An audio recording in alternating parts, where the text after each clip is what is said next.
Hello అండి, welcome back to our channel. ఈరోజు story villain husband episode 54. ఇక స్టోరీలోకి వెళ్తే ఆద్య రమణ నుండి తప్పించుకోవడానికి పరిగెడుతూ రాయి తగిలి కింద పడిపోతుంది.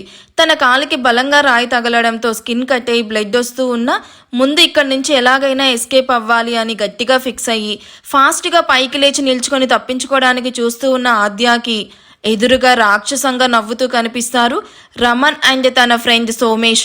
వాళ్ళని చూసిన ఆద్యాకి కాళ్ళల్లో సన్నగా వణుకు మొదలవుతూ ఉంటే నుదిటిన పడిన చెమట తుడుచుకుంటూ, ఎవరు మీరు, ఎందుకు నా వెంట పడుతున్నారు, ప్లీజ్ నన్ను వదిలేయండి, నాకు మీరెవరో కూడా తెలియదు అని భయంతో ఆద్యాకి మాటలు కూడా రావడం లేదు. రమణ సోమేష్ ఒకరినొకరు చూసుకొని గట్టిగా నవ్వుతూ, నువ్వు ఇంత అందంగా పుట్టడమే నువ్వు చేసిన తప్పు అని ఆద్య ముందుకొచ్చి, నీ అంత అందమైన ఆడపిల్లను నేను ఇప్పటి వరకు ఈ ఊర్లోనే చూడలేదు అని ఆద్య బుగ్గలు నొక్కి పట్టుకొని ఆద్య బుగ్గ మీద నాలుగుతో లీక్ చేయబోతాడు. ఆద్య రమణ రెండు కాళ్ళ మధ్యలో గట్టిగా తన్ని, నా దగ్గరికి వస్తే చంపేస్తాను చెప్తున్నా, నాకు కరాటీ కూడా వచ్చు అని భయాన్ని లోపల దాచి పైకి ధైర్యాన్ని నటిస్తూ కోపంగా చెప్తుంది. ఆద్య కొట్టిన దెబ్బకి రమణ కోపంగా ఆద్య చుట్టుపట్టుకొని, నీలాంటి పొగరు బలుపు ఉన్న పిల్లను సొంతం చేసుకుంటే ఆ కిక్కే వేరే, రావే అంటూ ఆద్య నోరు మూసి రారా అంటూ సోమేష్ వైపు చూస్తాడు. సోమేష్ ఆద్య కాళ్ళు, రమణ ఆద్య చేతులు పట్టుకొని గుబురుగా ఉన్న పొదల వైపుకు లాక్కుని వెళ్తారు.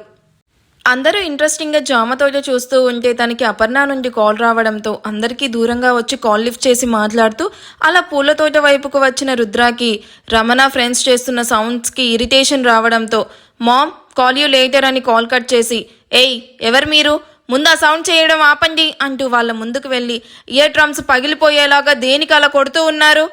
రుద్రాని చూసిన ఇద్దరు కంగారు పడుతూ, అది ఏం లేదు సార్, పక్షులు జంతువులు తోటలో తిరుగుతూ ఉంటాయి కదా, ఇలా సౌండ్ చేస్తే అవి భయంతో పారిపోతాయి, అందుకే ఇలా చేస్తూ ఉంటాం. వాట్, అలా కూడా వెళ్తాయా, డిస్కస్టింగ్, వాటిని ఇలా సౌండ్స్ పేరుతో అనవసరంగా భయపెట్టకుండా ఇక్కడ నుండి వెళ్ళి మీ వర్క్ చూసుకోండి అని సీరియస్గా చెప్పడంతో వాళ్ళు అలాగే సార్ అని ఆ డబ్బా అక్కడే పడేసి ఈ పాటికి వాళ్ళు ఆద్యాన్ని ఎత్తుకుని వెళ్ళుంటారు అని రుద్ర వైపు వెళ్తూ చూస్తూ అక్కడి నుండి వెళ్తూ ఉంటారు. వీళ్ళేంటి ఇంత తేడాగా కనిపిస్తున్నారు అని మొబైల్ తీసుకుని అపర్ణకి కాల్ చేయబోతూ ఉన్న రుద్రాకి అక్కడ ఎవరిదో మొబైల్ రింగ్ అవుతూ కనిపించడంతో ఆ రింగ్ వస్తున్న వైపుకు వెళ్ళి చూసిన రుద్రాకి గడ్డిలో రింగ్ అవుతూ కనిపిస్తుంది ఒక మొబైల్. ఎవరిది మొబైల్ అని ఆ మొబైల్ చేతిలోకి తీసుకుని చూసిన రుద్రాకి స్క్రీన్ ఆన్ చేయగానే అందంగా నవ్వుతూ ఉన్న ఆద్య పిక్ కనిపిస్తుంది.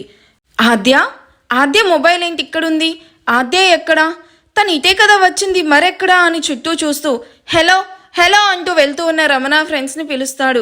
రమణ ఫ్రెండ్స్ వెనక్కి తిరిగి రుద్రాని చూసి, రే వాడికి డౌట్ వచ్చినట్టుంది పరిగెత్తు అని అరవగానే రెండో వాడు మొదటివాడి వెనక పరుగులు అందుకుంటాడు. వీళ్ళేంటి నన్ను చూసి పరిగెడుతున్నారు అని డౌట్ వచ్చిన రుద్ర జింకను వెంటాడి చిరుత పులిలాగా మొబైల్ పాకెట్లో పెట్టుకొని మెరుపు వేగంతో ఇద్దరిని పట్టుకొని తన్ని ఆద్య గురించి అడుగుతాడు. నోట్లో నుండి కారుతూ ఉన్న రక్తాన్ని చూసి భయపడ్డ ఇద్దరు ఆద్యాను చూడడం, రమణ చెప్పిన ప్లాన్ అండ్ వాళ్ళు తనను ఎత్తుకుని వెళ్లడంతో పాటు ఆద్య వాయిస్ ఎవరికి వినిపించకుండా సౌండ్స్ చేయడం దగ్గర వరకు మొత్తం చెప్తారు.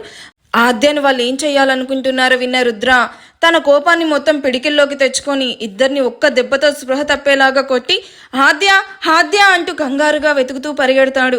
అలా పరిగెడుతూ ఉన్న రుద్రాకి ఆద్య తను వేసుకున్న వైట్ కలర్ డ్రెస్ మీద రెడ్ కలర్ చున్నీ ఒక చోట కనిపించడంతో రుద్ర గుండాగి కొట్టుకుంటూ ఉంటుంది.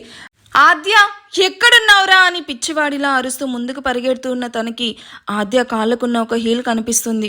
దాంతో ఆద్య ఇక్కడే ఎక్కడో దగ్గరలో ఉందని ఫిక్స్ అవుతూ కళ్ళు మూసుకొని టెన్షన్ తగ్గించుకొని డీప్ బ్రీత్ తీసుకుంటున్న రుద్రాకి ఆద్య అంటూ రమణ తన నోరు గట్టిగా నొక్కేస్తూ ఉండడంతో అరవడానికి ట్రై చేస్తూ ఉంటుంది. ఆద్య టైం బాగుంది. ఆ రోజు శైలు బలవంతం మీద ఒక చేతికి మట్టి గాజులు వేసుకోవడం వల్ల ఆ చేతిని కదిలిస్తూ సౌండ్ చేస్తూ ఉంటుంది. అవి రుద్ర చెవికి చేరగానే బరిలో దిగిన పులిలా ఆద్య ఉన్న ప్లేస్ కనుక్కొని అక్కడికి వెళ్ళి చూడగా ఆద్య కాళ్ళు ఒకడు పట్టుకొని ఉంటే ఆద్య నోటినొకడు పట్టుకొని కనిపిస్తాడు. ఆద్యాని అలా చూసిన రుద్ర అమ్ములు అని పిలవగానే అప్పటి వరకు వాళ్ళ చేతుల్లో నుండి గింజుకుంటూ ఉన్నది కాస్త రుద్ర వైపు షాకింగ్గా చూస్తూ ఉంటుంది. ఈ లోపు తన మీదకి వచ్చిన ఇద్దరిని తుక్కుగా కొడుతూ ఇద్దరు చేతులు విరిచేస్తూ ఇంకెప్పుడు అమ్మాయి వైపు చూసే సాహసం కూడా చేయకుండా కొట్టి మూలకి విసిరేసి ఆద్య దగ్గరికి వెళ్ళి ఆద్యను నెమ్మదిగా పైకి లేపి నిల్చుకోబెట్టి తనకి తీసుకుని వచ్చిన ఆద్య హీల్ తన కాలికి తొడుగుతూ ఆద్య చున్ని తన మీదకి వేసి లైట్గా బ్లడ్ వస్తూ ఉన్న ఆద్య పెదవి దగ్గర తన పాకెట్లో ఉన్న హ్యాండ్ కీతో తుడుస్తాడు. నువ్వు బానే ఉన్నావు కదా ఆద్య అని ఆద్య మొహాన్ని చేతుల్లోకి తీసుకొని ఆప్యాయంగా అడుగుతున్న రుద్ర కాలర్ పట్టుకొని ఎవరు నువ్వు అంటూ సూటిగా అడుగుతుంది. నేనెవరని అడుగుతున్నావేంటి ఆద్య? జే బిజినెస్ పార్ట్నర్ను అండ్ నీకు తెలుసు కదా అని తన టెన్షన్ తగ్గించుకుంటూ చెప్తూ ఉన్న రుద్రాని దూరంగా తోస్తూ అందరికీ చెప్పిందే నాకు చెప్పకు. నీ పేరు ఆర్య కాదు రుద్ర. నువ్వు నా అన్నయ్య రుద్రాంశ్ అవును కదా అంటూ కోపంగా అడుగుతుంది. ఆద్య అడిగిన దానికి షాక్ అవుతూ వాట్? ఏం మాట్లాడుతున్నావు ఆద్య? నేను మీ అన్నయ్య రుద్ర ఏంటి? నువ్వేదో పొరపాటు పడుతున్నావు. ఐయామ్ ఆర్యన్ అంటూ చెప్పి మరోవైపుకు తిరిగి తన కళ్ళల్లో తిరుగుతూ ఉన్న నీటిని తుడుచుకుంటూ ఉంటాడు. రుద్ర ముందుకొచ్చి నిల్చుకున్న ఆద్య నీ తడబాటే చెప్తుంది నువ్వు ఎవరో అని అంతే సీరియస్గా చెప్పి రుద్ర వేసుకున్న షర్ట్ను కోపంగా చించేస్తూ ఉంటుంది.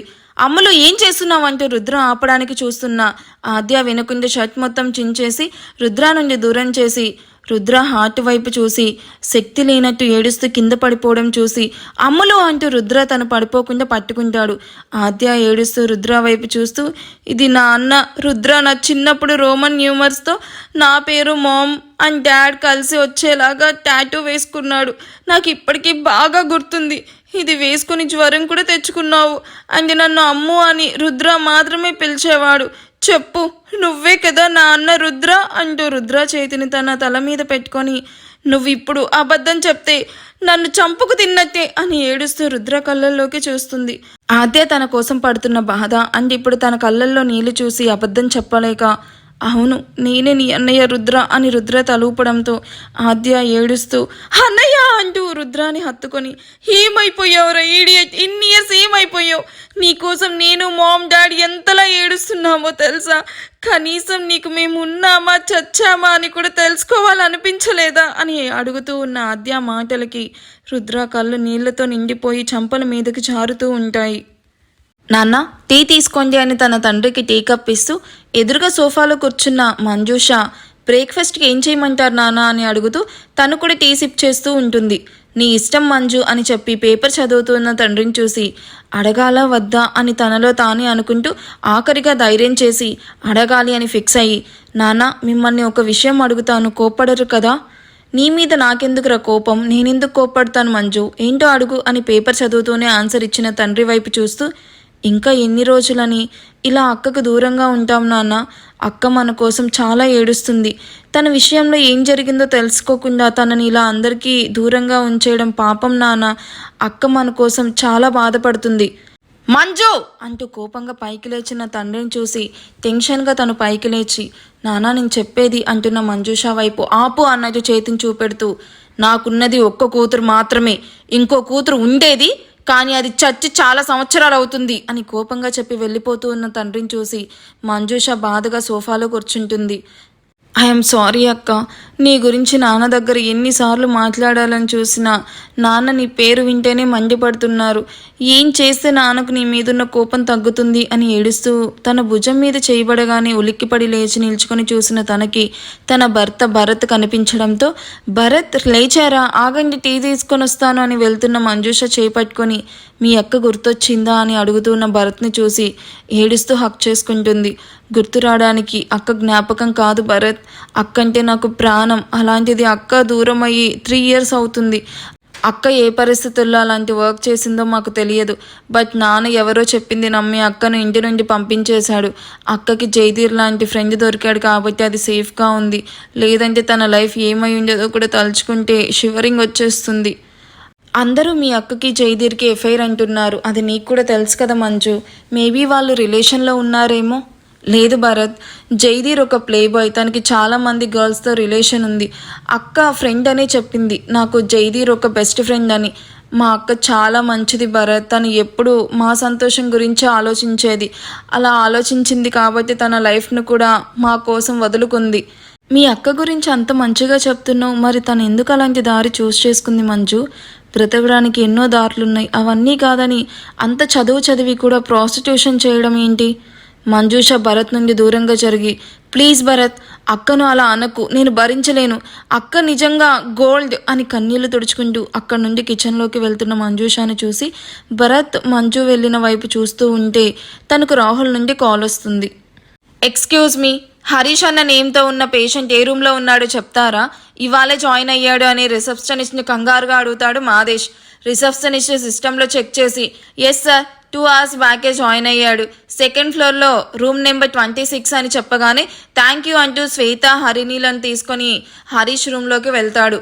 వీళ్ళు వెళ్ళేసరికి మొహం నిండా దెబ్బలతో ఒక కాలుకి కట్టుకొని పడుకోనున్న హరీష్ని చూసి ముగ్గురు షాక్ అవుతూ హరీష్ అని ఏకకంఠంతో ఒకేసారి పిలుస్తారు.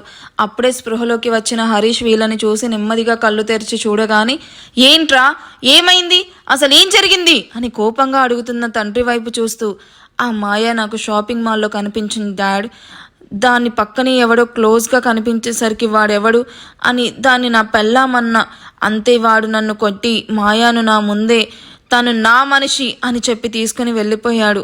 వాట్, అసలు ఏమనుకుంటున్నారు వాళ్ళు మన గురించి? సైలెంట్గా ఉంటున్నా అని రెచ్చిపోతున్నారు. వాళ్ళకి ఎక్కడ ఎలా స్పాట్ పెట్టాలో అలా పెడతా, నువ్వేం వర్రీ అవ్వకు. నిన్ను ఇలా కొట్టిన వాడిని అండ్ ఆ వినయ్ వర్మ ఫ్యామిలీను ప్రశాంతంగా ఉండనివ్వడి మాదేశ్ అని కోపంగా చెప్పి ఎవరికో కాల్ చేసి, నాకు 4 daysలో మొత్తం అన్ని ప్రూఫ్స్ కావాలి, కేర్ఫుల్ అని చెప్పి కాల్ కట్ చేస్తాడు. రే జై, ఇంకొక 3 రోజులు రా, ఆ తర్వాత నేను చెయ్యబోయే పనికి నీ బాబుకి హార్ట్ అటాక్ రావడం, అది చూసి నువ్వు కుళ్ళి చావడం ఒకేసారి జరుగుతాయి. నువ్వు పెళ్లి చేసుకోవడానికి నా కూతురు తప్ప మరో ఆప్షన్ నీకు కనిపించకుండా చేస్తాను అని నవ్వుకుంటూ, ఇప్పుడు నేను చెయ్యబోయే ప్లాన్తో నీ కుటుంబం 2 ముక్కలవ్వడం కన్ఫర్మ్, గెట్ రెడీ అని నవ్వుకుంటూ ఉంటాడు. ఈ అప్డేట్లో నేను చాలా ట్విస్ట్లు రివీల్ చేశాను. అవేంటో ఎవరికైనా అర్థమయ్యాయా? అయ్యుంటే కామెంట్లో చెప్పండి. అలాగే మాదేశ్ జై ఫ్యామిలీను ఏం చేయబోతున్నాడని మీరు అనుకుంటున్నారు? అండ్ దాన్ని జై ఎలా ఎదుర్కొంటాడు? నాన్సీ పాస్ట్ ఏంటి? తన పాస్ట్లో ఏం జరుగుంటుందో గెస్ట్ చేయండి. ఇప్పటి నుంచి ఒక్కొక్కటిగా అన్ని బర్స్ట్ అవుతూ ఉంటాయి. Stay tune. బ్రోకెన్ హార్ట్స్ నచ్చింది కదా ఎపిసోడ్? ప్లీజ్ కామెంట్ చేసి లైక్ చేసి హైప్ ఇవ్వండి. Thank you for watching. Bye.